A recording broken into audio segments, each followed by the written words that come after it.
Good evening. I'm on candid camera. I'm on a video recorder. And I'm stuck here in El Paso, Texas at this motel. And it's a big motel. Can't miss it. And I really don't want to say what the name of it is because I'm not recommending it. But I will tell you that I told the manager that I'm not paying full price that you want. And he says, I'll write you a letter of proposal and you can look it over. So I sat down that day and wrote a 4-page proposal. And I told him I'll give you $50 more a month. And that'll be $600 more a year for the rent. And I said, this is non-negotiable because if you don't want the money, I know somebody else that will want it. Because my money's good anywhere I go. Now, I'm not trying to be a stiff neck and try to be a redneck or anything. But I am not going to be taken advantage of. There's a lot of things that get neglected in this room and other rooms. And I know what's going on because I've been here for about 5 years. And I thought Linda Phillip was going to come down from Green Bay, Wisconsin, and we were going to tie the knot. And her mother and father and brother all died the same day, tragically. It was just horrific for her, I guess. I don't know. But she seemed to be in good spirits with me, and we had close communication many times in the day, or enough times in the day. I would say that. Well, the family lawyer was holding a lot of money in bank accounts. It was over $100,000 in checking and savings. A house in the Bronx that was only $7,000 away from being paid for. And there was stocks, there was property, there was cars. It was a pretty good deal of stuff. You know, I mean, I ran into it by being on Facebook, on the internet. And I had only been surfing the internet for about 2 months. And before that, 2 months before I got my first Android, and I didn't know nothing. And a lot of people saw me coming because I didn't talk like anybody that knew anything about cyber at the time. Cyber engineering, cyber analytics, and things like that. Deep learning, machine learning, algorithms, dashboards, and these kind of things. You know, I had to know. I had to know. And little by little, I've been studying all this time for 2.5 years now. And Linda Phillip is gone. She disappeared about the time when the FBI contacted me and told me that the lawyer was, he says the FBI went like this in my phone. They had my email. They said in a pop-up, it is our understanding by our FBI team that Matthew King has some knowledge of online banking. And I said, aha. So he got caught at that bank in Kentucky. And he was online. He started an account there and through his device, up there in Ohio. And he transferred $4,850 of the vault money from that bank of Kentucky. I won't tell you exact name, or should I? Anyway, it ended up in my bank account. Now, I didn't ask for it. I was saving money because I knew there was going to be some expenses in getting married. and traveling and getting the paper signed, and all of the estate would be turned over to the husband to manage for her and me and the kids that we were going to have. And it did not materialize, and I got taken. I first thing I did was I knew I lost her, because I didn't hear anything anymore for a while. And then all of a sudden I started getting text messages again, and it was supposedly Linda Phillip, but what it was is it was a scammer, a stalker, that followed the conversations on Hangouts, Google Hangouts, that Linda and I had, and also the lawyer that hit conversations that all three of us were doing back and forth. And this other girl, she was a Linda Phillip too, but not the same one. This is what I found out eventually. And every month I would send $200-300, and sometimes if it was really pressing and I wanted to get her down here, she would get the money, and there was always a reason why it did not work out to get to El Paso, Texas with me at my study room here. And so I didn't concern myself too much with the delays. I tried to talk to her a little bit, and I says, look, I know you're not the real Linda Phillip, but if you come down here, you know, we can work things out, and we'll stay together if you want. But I said, you know, you don't have to stay with me for the rest of my life. If you don't want to, I'm not putting any pressure on you, but my money's going up there, and I need it down here. That was my main bitch. So she screwed me over every month, and it's after about $3,000 being shelled out, $200-300 every month. Enough was enough. I drew the line. I had just enough money to stay 1 week in the motel room, and I said, I'm paying for 1 week, and then we're going to move to Dallas, where a new lawyer is taking over the estate, and he's going to give us an Uber car to drive us there. And I said, well, he'll be refunded, don't worry, you know, because there's plenty of money in the bank, and when the funds get turned over to the husband, I will manage it well and take care of all loose ends and get everything nice and neat, and keep moving forward with settling into the house was my plan, but nothing specific. I don't do that specific stuff. I live by the day. I live by the moment. The moment. Yes.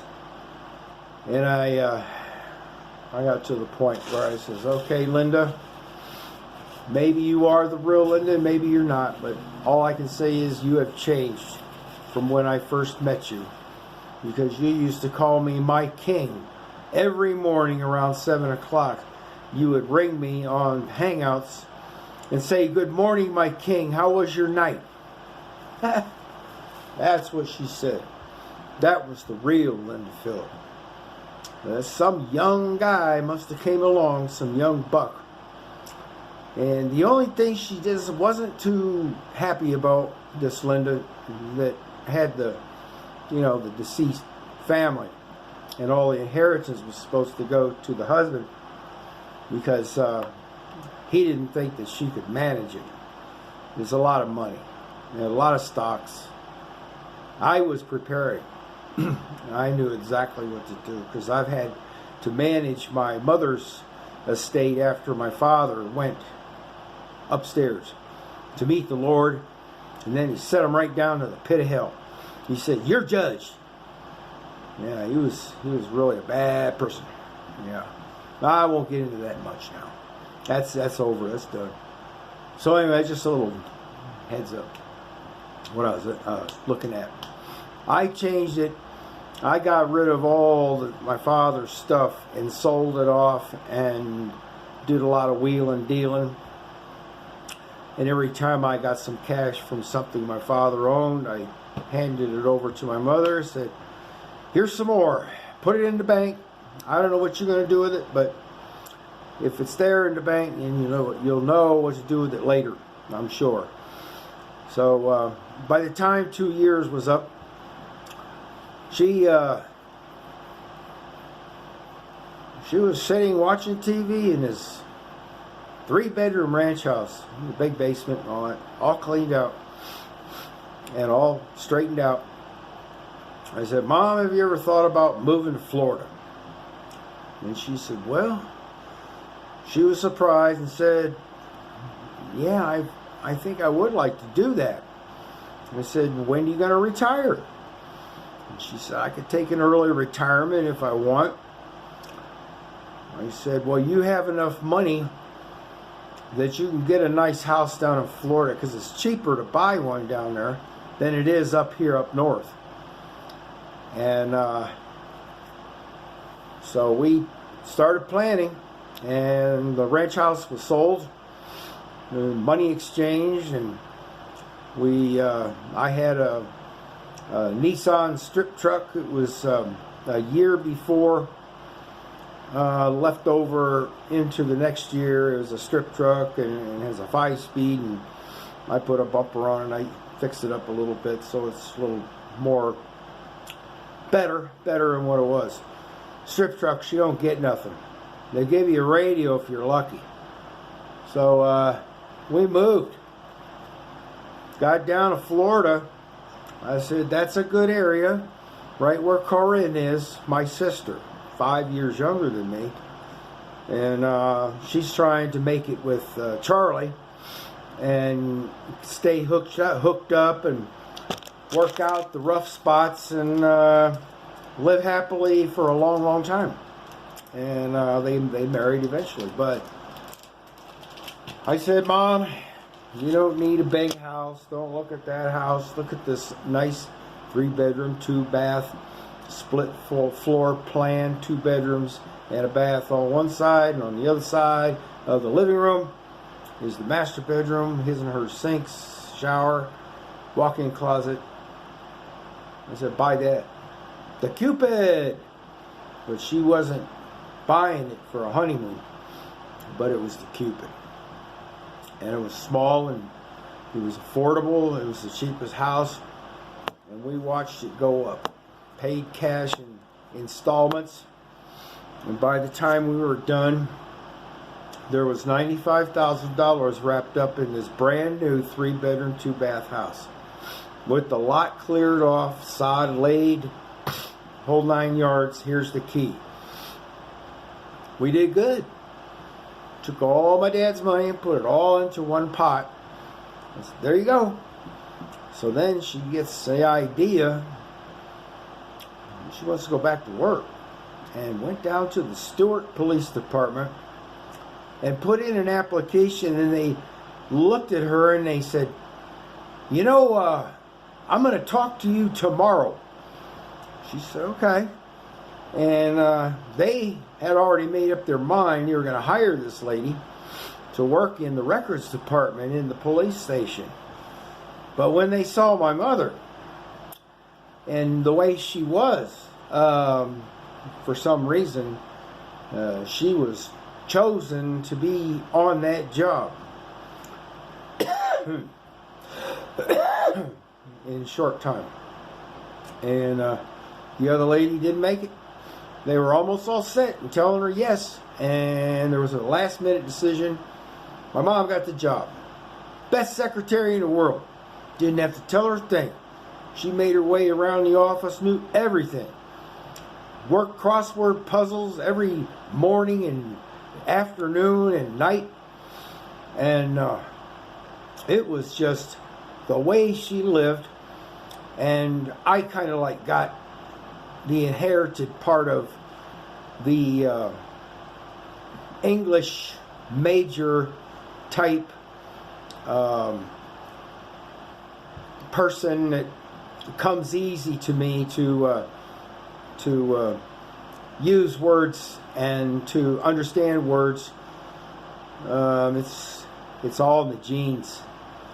So I'm like an English major, and I've studied what do you call it? Collegiate dictionary for quite a while. Indubitably, that's without a doubt. And I don't really talk that much like that. My main thing was that I gave up a lawn and tree business to come up and help my widowed mother up north. So I gave up a lot because I knew what the Bible said. Now you may not believe this, but it says a true widow does not have a son, not even one son. And I said, my mom is not a true widow, and I'm the only son, and I've got to do something, because Dad's gone, the asshole. So anyway, I don't want to get into that too much now. Yeah, I'm not upset about him. It's just that it is what it is, you know. And so anyway, he did everybody a favor and got out of everybody's way by just going off in a different direction toward the Lord. And as they say, you know, to be absent from the body is to be present with the Lord. That's what Apostle Paul said. I was into the Bible, but I really didn't crack down on reading it from cover to cover until after my mother passed on a few years later. And sitting there with some of the inheritance money into a mobile home trailer, every morning sit down in my easy chair and open that book up and take it right where the bookmarker was from the morning before. And I did a lot of progress every day like that, and it was just something that I was determined to find out. And the reason why was because well, I was a little empty. Father's gone, mother's gone, sister's not around much. I'm in a new part of Florida to live compared to when I was in Florida with my lawn and tree service. One little one-man business. No, nothing big, but it supported me. I did everything. The salesman, the climber, all the maintenance on the machinery. I'm an engineer, mechanical, electrical, and at the present I am into Android, and this has been going on for 2.5 years, and I have my face in an Android every day for hours, or I'm studying, reading something that I searched, or I just got a desktop keyboard, and that's been my new project, to learn it, because I've never had one, and I don't know how to type that well. Single digit stuff. Yeah. Well, I don't know if I should smoke this in front of you, because if I stop this video, it is not going to let me start where I left off. It's got to be a whole new video. It's been going for 18:42 seconds, 18 minutes. So this cigar is looking pretty good. I'm not really craving it. It's just that I enjoy it. And I do have a beer that the neighbor gave me, a Budweiser, a Budweiser. I said, you know what? I like Budweiser, but when he has two, he's not a buddy anymore, and he thinks he's wiser. Yeah. Well, anyway, I just like to have a little fun. You know, I'm 61, and I'm having fun. And I have a motel room here.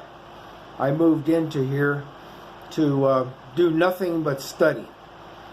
I have a microwave and a refrigerator, and I brought a refrigerator in that I picked up somewhere. And I live simple.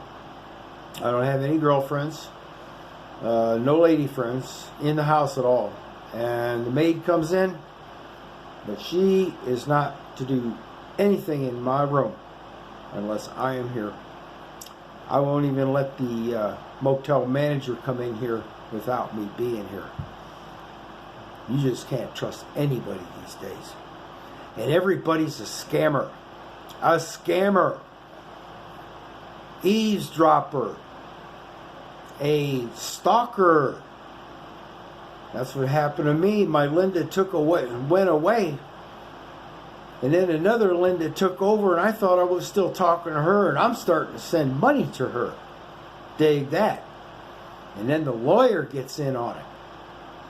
Well, he went to jail, I think, because FBI is telling me that he couldn't leave his home city, or the city where his office was, unless he had special permission to go out of the city. Because they were hot and heavy investigating his records, and they were checking everything out, and they found out that the IP address, Internet Protocol, was traced back to his device, which I guess it was a computer, Android something, iPhone. And they knew it wasn't me, the FBI, they knew it wasn't me, and they contacted me a couple of times, and the last time about a year ago, maybe a little longer than a year. I haven't heard anything, but when they said that last time, they said, we're going to watch you, and we're going to see we're going to find out if you are a scammer or a victim of a scammer. And I thought, wow, I got away from all that, and I lost the girl in the meantime. She was a beautiful woman. Man, oh man, she's a bad Sheba. Yep.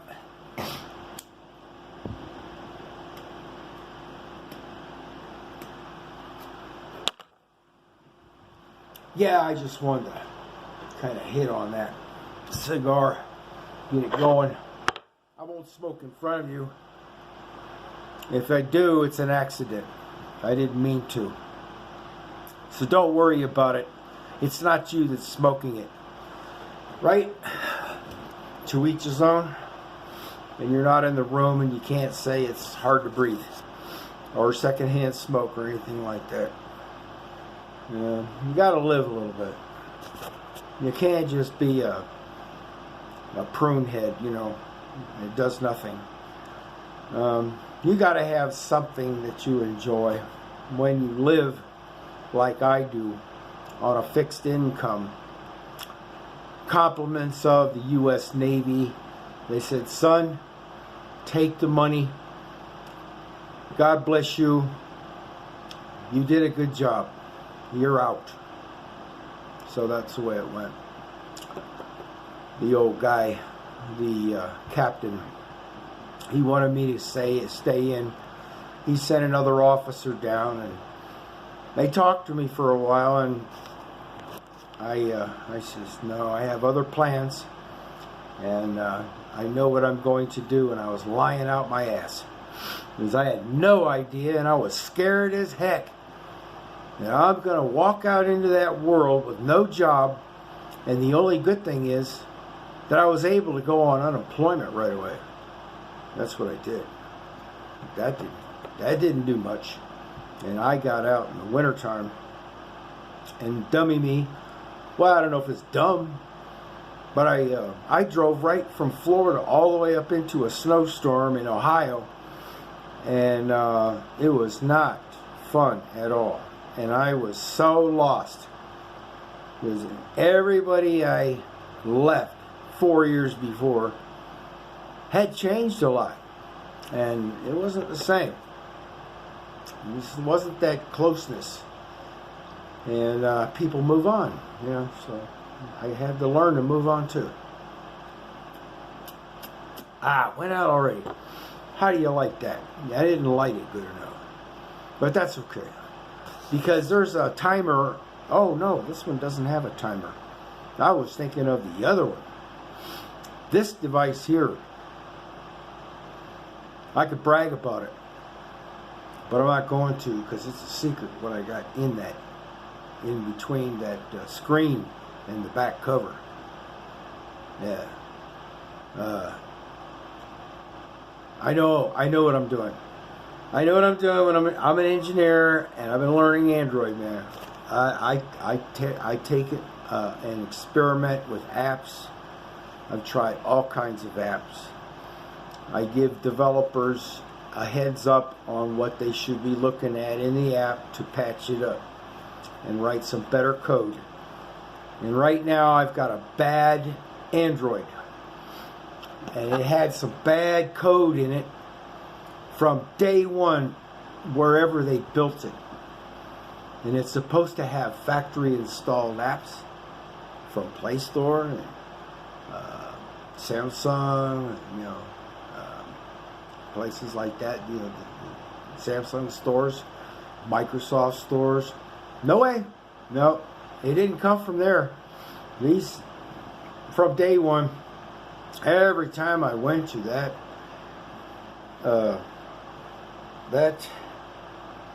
phone provider, I thought I was doing good, getting promotional deals. I pay $17 and change to get a phone number and activation fee, and $40 or $50 for the first month of internet. After 6 months, you can unlock it and use it wherever you want, whatever phone provider you want. And the only reason I stayed going to the same phone store is because I didn't know any other phone store that would do a promotional deal just to keep you coming back to pay every month on a pay-as-you-go plan, monthly. So this one is my prize. My cigar is falling apart. I ain't like that. I got it fixed now. Well, it looks like I'm suffering. I'm really not. It's just that sometimes it's a lot of work to talk, and especially if you've been up for over 24 hours already. Last night I was hot and heavy on trying to get my computer to function, to get past the screen lock, because there's a safety mechanism, or they call it it's a mode. They call it a security mode, and I didn't know how to navigate the computer that well. And what happened, after a certain amount of time of the screen sitting there lit up, it automatically shut down because it had a timer in it. And when I tried to start it up again, I didn't write in the name fields right exactly the way I was supposed to. I mean, I had it on paper, though, exactly all the uppercase, lowercase, spaces for work in between words. And I had 3 questions that I had to answer the same way, the same letter, uppercase, lowercase, whatever. And I didn't do it. I neglected. And after 3 times, that sucker locked me out. And I've had this computer for about a month, and I picked it up last night for about the 5th time that I ever had my hands on a keyboard. And I called up a technician of the brand name of the computer, and that's what he was there for, to help anybody that was struggling, because it's a Walmart thing. You buy it from Walmart, but they don't know nothing like what they need to know, like a technician or a builder or a developer, a designer of the hardware. So, and this guy, oh, God bless him, but he just could not help me. And finally, all of a sudden, the phone went dead. And I said, yeah, forget it.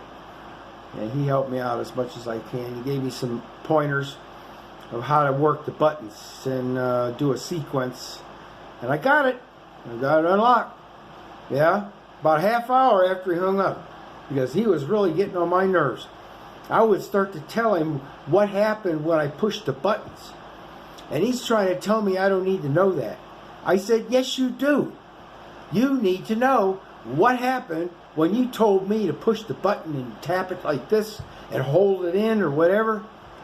He was just... I said, what's your name? Tell me your name, man. I said, just relax. I'm relaxed too. And we're going to try to get this thing undone. And I think the best thing to do is take it back to factory settings. And I'm calling up that guy tomorrow.